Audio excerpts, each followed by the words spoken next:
Hi, my name is Derek and I'm a parent advisor at Contact. I want to tell you about the rules that allow tax credits and child benefit payments to continue if a young person's temporarily unable to attend their course of education.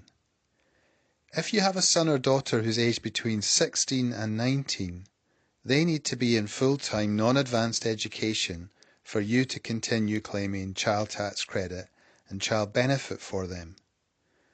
But what happens if your child's too unwell to attend their course? Well, what's interesting is that both the tax credits and the child benefit rules allow these benefits to continue if a young person has a temporary interruption in their education. This means that so long as it's clear that your child hasn't left education and intends to return to their studies, it's possible for tax credits and child benefit to continue. Normally, a temporary interruption can only be ignored for a maximum of 6 months. However, where an interruption is due to an illness or disability, there's actually no fixed limit on how long the absence can be for. Instead, an interruption can be ignored for as long as is seen as reasonable, taking account all of the circumstances, and so long as it's clear that the young person is likely to return to education. Now, there's no requirement that the young person intends to return to the same course. It should be sufficient that they intend to return to full-time, non-advanced education of some sort, even if it's a totally new course at a different school or college.